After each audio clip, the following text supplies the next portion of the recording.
from Mo Hawthorne and her thoughts around how we approach church and faith with Mary Oliver's poem, Wild Geese. You don't have to be good. You do not have to walk on your knees for 100 miles through the desert repenting. Wasn't that beautiful? Then we heard from Karen Lush, who talked about how when we come together every Sunday, we are a room full of hopes and dreams and struggles and pain. It's tender and joyous and tragic and beautiful, and it all belongs. She also spoke about the extensive visioning process we undertook over the past year, and so if you didn't listen to it, I highly recommend going back to hear about the incremental but significant ways in which we hope to thoughtfully grow and develop Pearl and the people who call it home. And then last week, Mike Roth posed the question, who has the capacity, ownership, and authority at our church to make space for others? And the truth is, no matter how new you are, we're all invited to take ownership of this church, to be a cover for others, and welcome them with generous inclusiveness. He used a poem by Warson Shire that starts with, "Come with every wound," and ends with, "I've never seen anything more beautiful than you." We are a community that invites you to come as you are, where every part of you belongs. I'm wrapping up this series of reflections before we return to our regularly scheduled programming. The nice part about going last is that I use up half my time just recapping everybody else. I'm basically done with this. This is my first time giving a reflection at Pearl. I came onto the board last November, and I was the newest member of the Oversight team until Chuck Sen earned that honor a couple of weeks ago. I'm so pleased to have Chuck on the board. Mo and Karen can now finally stop hazing me and focus all of their attention on Chuck. Today I want to talk about stories, my story, our stories, and Pearl's story. I love hearing the stories of others on the Oversight team in their reflections. Even when I think I know them, I always learn something new. For example, Karen began her reflection with stories of when she was a teenager in Pennsylvania and how for summer jobs they would thin the branches of trees in an apple orchard. And had I known this about her, I would have invited her over for a whiskey. That's one thing I do know about her, is that she has excellent taste in whiskey. And I would have solicited her advice in thinning the apple tree in our backyard, which nearly broke in half this summer under the weight of its fruit. You see, my husband Tino and I bought our first house in November, and with it came trees and shrubs and plants and all sorts of green sprouty things I had no idea what to do with. I come from the suburbs of Orange County in Southern California, which has a higher concentration of Applebee's than apple trees. Although my parents have an unusually backyard in which we planted fruit trees and herbs and vegetables, I never really worked the land in the same way a farmer does. I'm inherently not an agriculturalist. I lived in Los Angeles most of my adult life and Tino in New York, so we plucked our fruits and vegetables from the grocery store and local bodegas. On the block of our new home, we got neighbors who keep chickens for eggs, who keep bees for honey. So this summer I was determined to grow, raise, or cultivate something that did not come with a price tag. Now, our house came with planter boxes, and Hillary Marshall, who's in our home group, had some leftover seed packets from the school that she works at. So really, I had no excuses. And I gotta say, doing bona fide gardening has been pure delight and pure torture. The joy of seeing a first sprout, the agony of discovering your cauliflower devoured by slugs. What I didn't expect, though, was how it made the Bible so much more relevant. As I would be planting things, I would be thinking about all of those farming parables and have these sudden revelations, like, oh, that finally makes sense. Especially the parable of Matthew 13, which starts, Jesus went out of the house and sat by the lake. Then he told them many things. A farmer went out to sow his seed, and as he was scattering the seed, some fell along the path, and the birds came and ate it up. I had something similar happen, but it was squirrels that we inherited with the house. I planted edamame beans, and as far as I can figure out, the squirrels dug them up and ate them. Apparently, Portland squirrels have a palate for Japanese cuisine. And the parable goes on. Some seeds fell in rocky places where it did not have much soil. It sprang up quickly because the soil was shallow. But when the sun came up, the plants were scorched and they withered because they had no root. And this happened to me too, in a way. I got some vegetable starts in these tiny little pots, and I was too slow to plant them, so they just grew tall and fell over and then died under the heat of this hellacious Portland summer. Parable. Other seed fell among thorns, which grew up and choked the plants. Our yard was pretty much a weed farm all spring long, so I got that one. Parable. Still other seed fell on good soil, where it produced a crop, 100, 60, or 30 times what was sown. Whoever has ears, let them hear. I finally cleared out one of our planter boxes, filled it up with that overpriced Miracle-Gro, and bam, we've got kale coming out the wazoo. I've been so happy to finally achieve success that we haven't actually eaten any of it. It just looks too pretty. My point of all of this is, Jesus spoke parables, which are just types of stories that people of that time could relate to. He was sharing an important message about the nature of man and the nature of God through stories people would implicitly understand. And it got me thinking, what happens when those stories lose their relevance because of changes in time, in culture, and technology? What happens when there's a disconnect? When we don't feel like those stories are our stories? Not everyone is a farmer. Not everyone is a fisherman. How then do we still get to the fundamental good news of the Gospels today? My $1 million idea is to write a hipster version of the Bible. You can just imagine the parables. Jesus sat down by a Stumptown Roasters, and there he Snapchatted many things. A group of people were trying to get to work downtown. One woman took a car, not realizing that it was rush hour, and that the Fremont Bridge was a cluster at 8 a.m. She was late to work. A man took a motorized scooter, which died because it couldn't make it up the incline over the West Hills. He too was late to work. Another woman gave her bike a tune-up and mapped out the route on Waze. She took the Springwater corridor and arrived on time. Whoever has earpods, let them hear. Now, I doubt any of us wants to change the parables of the Bible, but I think we can all understand the desire to hear our stories in the overarching story of humanity. The old parables are perfectly fine, but I think we can also grasp that as we have changes in time and culture and technology, there can be new examples that illustrate the same fundamental messages. It's a new story, but the underlying message is the same. And if we can grasp that idea, why is it so hard for some of the faithful to understand God in this way, as a concept that is both fixed and changing, as a being who is both constant and dynamic? What I want for Pearl, and the reason Tino and I were drawn to it in the first place, is a community that can grasp this seeming paradox. Our community has a humble openness to seeing new facets of God through the new stories we encounter. So here's my story. My experience of faith growing up was fixed and static.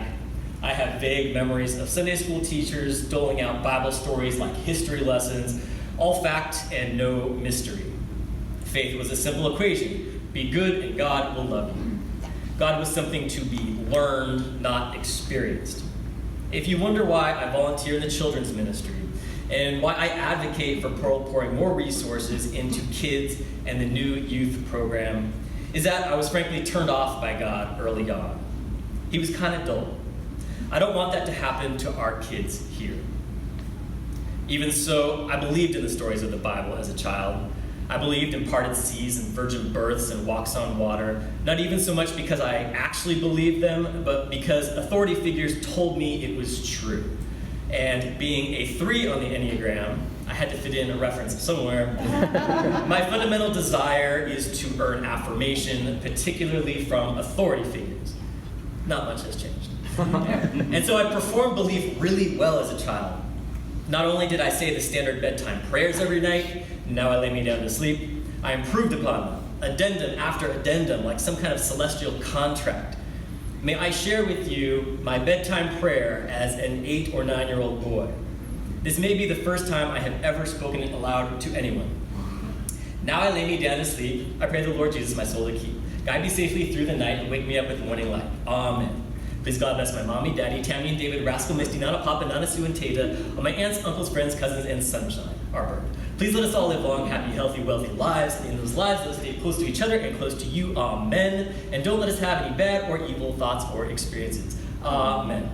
How did I not become a lawyer? It actually goes on longer than that. That was the story I learned about God. Do this, say this, believe this, cover all your bases, and everything will turn out just fine. But everything didn't turn out just fine.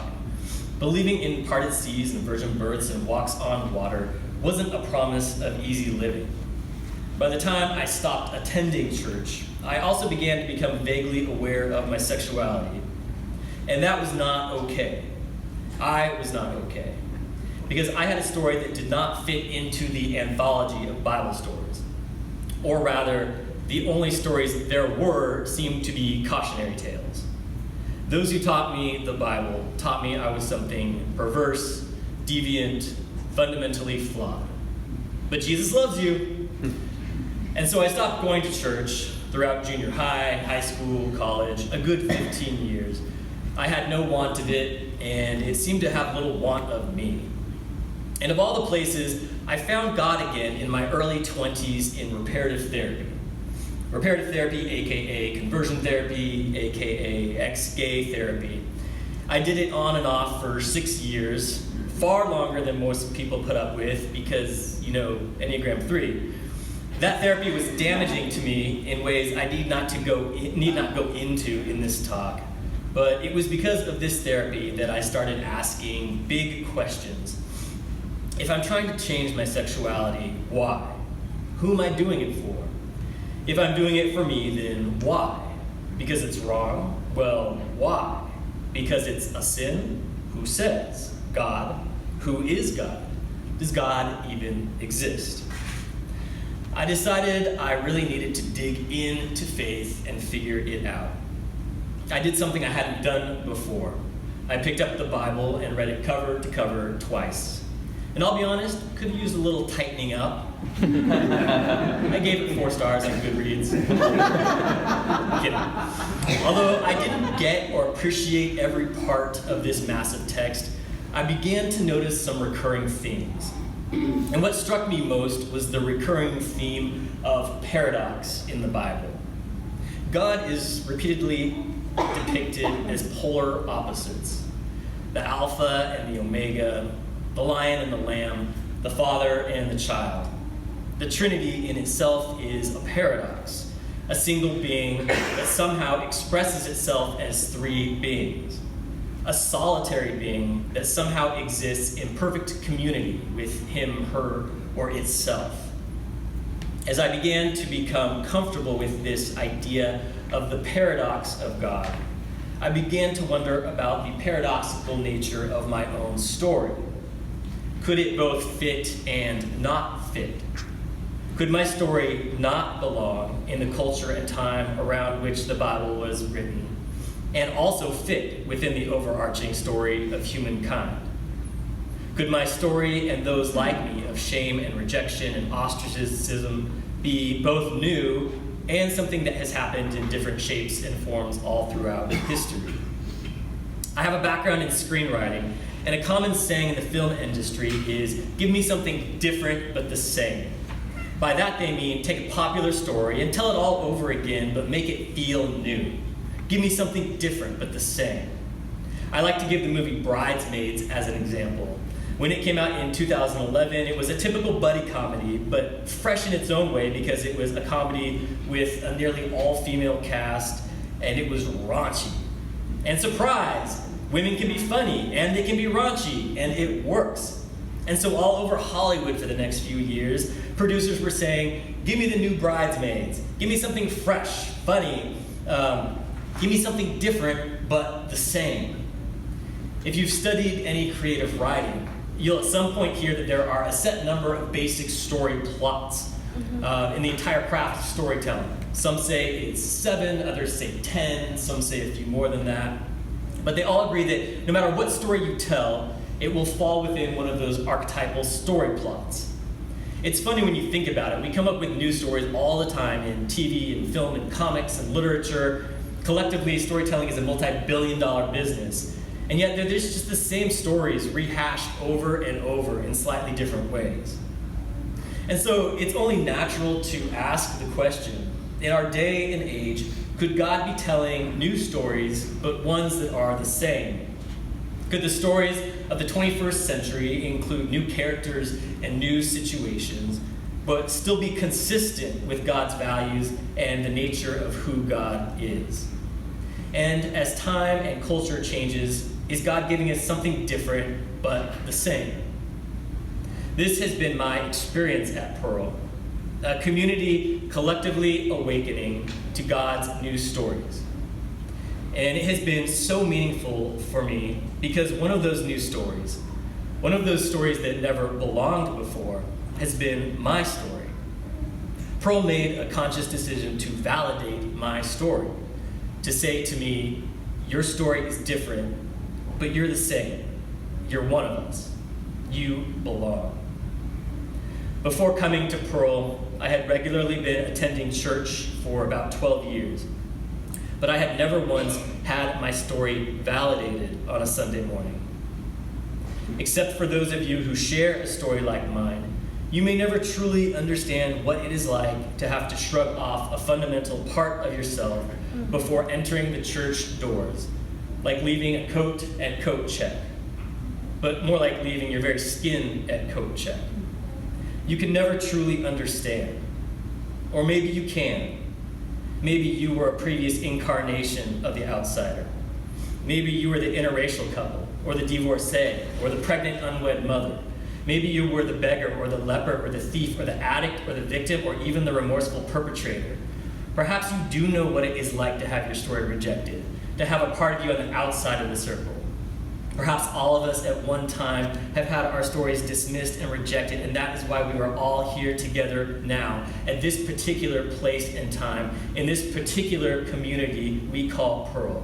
Because we understand that not every story is the same, but they all belong. Different stories, but the same. I was hesitant to join the Oversight team. My experience at this church has been magical, and I didn't want to break the spell. I was afraid to see how the sausage was made. I've seen glimpses behind the curtain at other churches, and it has often been a distasteful experience. But I figured it was more important to see Pearl how it really is, rather than my starry-eyed view of it. I value authenticity over idealization. And in case you're wondering, I can tell you that Pearl does not operate as a magical utopia where everyone fellowships in perfect harmony. It can't be, for we all bring our stories, and no story is a utopia. Every story has some hurt, some blindness, some unique perspective, and of course, some glory. And so we sometimes bump and jostle each other like inner tubes floating down a river, but like those inner tubes, we're all moving together in the same direction. And it is all good, very good. Although my view of Pearl has changed in some ways, it is at its core still consistent. How I see our church now is different, but the same. This has been a huge relief to me, knowing that the outward-facing appearance of Pearl was genuinely reflecting its inward heart. It is still a community guided by its values and rhythms, being shaped by a sacred story, sharing at a common table, and being animated by divine love. Digging deeper into Pearl has been like the stages of falling in love with my husband.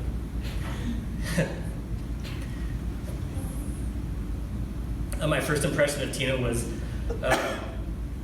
alluring with our thought-provoking conversations and his infectious laugh and smile. His accent, which he hates, I love, because it's uniquely him. Early flirting with its starry-eyed idealization. Before, there were deep commitments and difficult conversations seemed so easy. But now, seeing all facets of Tino and loving him authentically in the midst of conflict, flaws and all, and likewise mine for him, is where I feel real relationship between us happens. It's a deeper form of love. And I love Pearl all the more because I get to see Pearl more clearly. I guess that's what I want for all of us at this church. I want our stories to intertwine deeply and meaningfully and authentically. I want us to risk showing all facets of ourselves, not just the shiny sides. I want you to dig into life here and get involved beyond Sunday mornings. I want all of our stories to belong, and I want us to continue to challenge ourselves to consider what stories today we think don't belong. I believe God is a being of perpetual revelation and also fundamental consistency. I believe God can be showing up in ways that are different but the same. If we can remain people who have open hearts and minds and who are committed to understanding the nature of God, we can play a part in the trajectory of our faith rather than being a roadblock to it. But that requires listening to the stories on the fringes, ones we may have never heard before or ever thought would fit inside these walls. And I want our church to grow, not for the sake of growing, but because we have something special here that I want to generously share with Portland. I want people searching to come into our community and feel safe and welcome and free to flourish. I want them to come, and I want us to tell them, you don't have to be good. You do not have to walk on your knees for 100 miles through the desert repenting. Your hopes and dreams and struggles and pain are welcome here. We've never seen anything more beautiful than you. Our stories, they're different, but they're the same. Welcome.